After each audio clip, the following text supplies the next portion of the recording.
Would you please state your name and occupation, then state your question? I'm Sakina D'Souza, and I'm a Catholic. I believe Brother Yusuf was a Catholic before. I would like to ask him the simple question. He was brought up like a Catholic, but what made him change?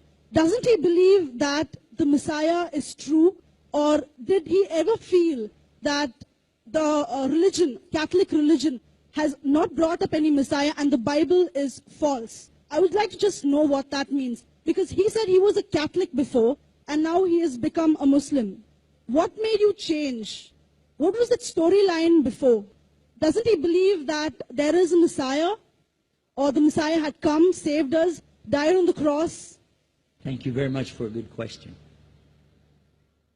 I hate to disappoint you, but I wasn't a Catholic. But I was with a Catholic priest the night that he accepted Islam. And I asked him these questions you asked me. Because after all, I was still a Christian, a preacher in Christianity, and I wanted to know why my best friend, a Catholic priest, had converted. That's a pretty weird thing. A Catholic priest is not like a regular preacher in the Protestant religion. A Catholic priest has given up everything. He's given up his life to be a Catholic priest. When he enters into this realm, he's basically given away everything. He can't have a wife, he can't have children, obviously no grandchildren. He has no home, he just lives in a rectory or wherever they give him a place to stay. And he's sent wherever they tell him to go, do whatever he's told to do, and that's it. And he cannot disobey the Pope, otherwise they can kick him out of the religion, and if they do, he's excommunicated and he goes to hell forever. So how would a person like this want to become one of those Muslim terrorists? That's what I wanted to know.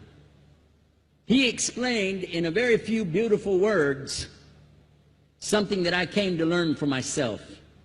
He said that he was sincerely in the Catholic religion because he believed in God, that he had studied, his degree was in theology, and a part of the teaching that they as priests have is to study Islam. Every priest is forced to study Islam. Now you may not know that, but you can ask your priest and he'll confirm it. And when you study Islam, even when Islam is taught to you by somebody who hates Islam, as long as they don't corrupt it too far, you can still see the truth in Islam. A classical example happened to me just recently when I was in Saudi Arabia.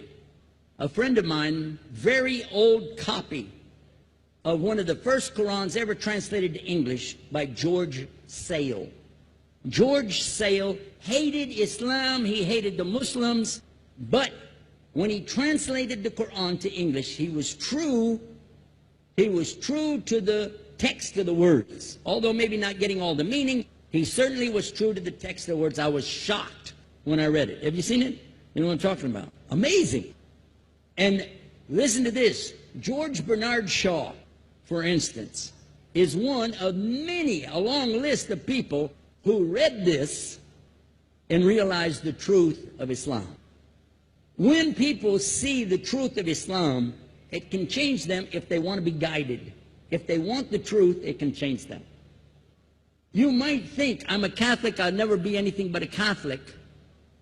But I'm going to ask you a question, and I want you to be honest. This is not for you to, start a debate, but just be honest. Was Jesus a Catholic?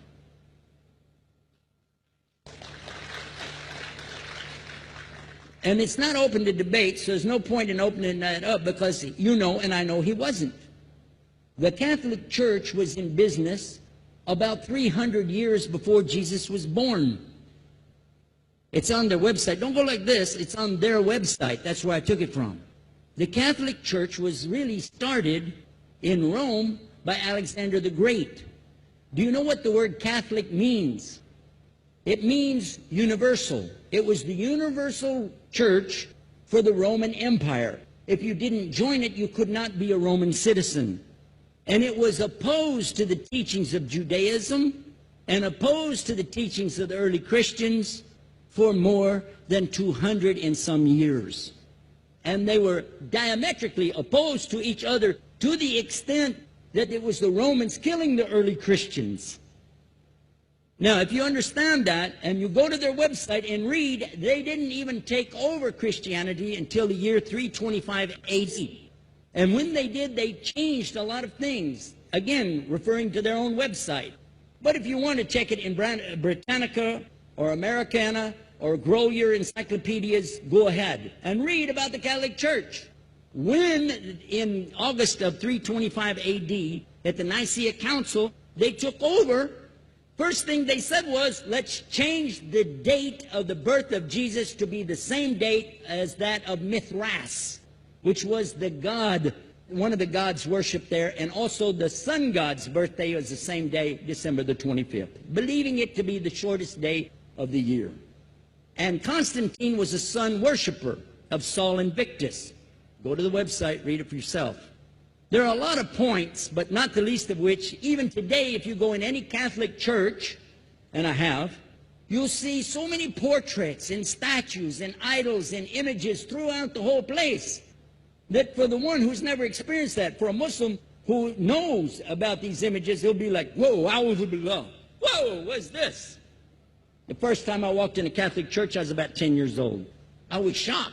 I was shocked at the idols and statues everywhere, because in the Protestant religion, we were brought up to believe that the second commandment was just as important as the first commandment. The first commandment in the Bible, in Exodus, is the same as the first commandment in the book of Deuteronomy. It says, I'm the Lord your God that brought you out of the land of Egypt in the house of bondage. You know no other God beside me. Beside me there's no other gods. Thou shalt not have any other gods beside me. How many in this room agree with that commandment? Raise your hand.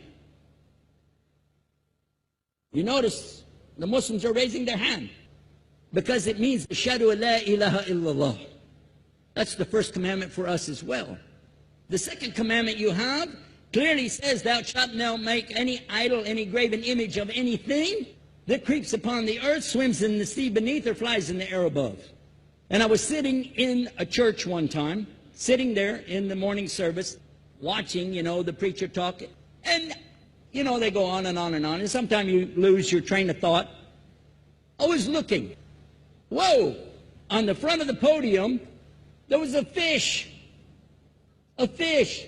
For the symbol, make you fishers of men. It had a fish. I said, whoa. Then I looked up above his head at the big stained glass window, and it had a dove. And he had the olive branch in his mouth. The dove is flying, the bird, I said, whoa. And then I look over here, and there's a cross with a man hanging on it. And I said, wow, they didn't miss a single one. They got them all. Something walking on the earth, something swimming in the sea beneath, something flying in the air above. So look at these two things. Clearly, the first two of the 10 commandments, bang, bang, boom. Because if you said God is more than one, where did you get it from? When Jesus is talking to his own companions and they ask him, what's the greatest commandment? Mark 12:29. Clear. The greatest commandment is to know, O Israel, the Lord your God is one God. And you have to love him with all your heart and all your mind and all your strength. And this is no different from what Prophet Muhammad ﷺ was saying, the same thing to his people. Same thing I mentioned in the lecture. This is certainly for us the same. So what you see is Muslims practicing the commandments, and you see people claiming the commandments but practicing something else. And I have seen more converts from the Catholic Church than any other of the many sects of Christianity, and especially from the nuns, priests, and even an archbishop. And all of them are guys and women that I see do this. They still sacrifice their whole life to get the true message of Islam, not only to you, but to Muslims as well, because we all need to know about it. But thanks for a great question.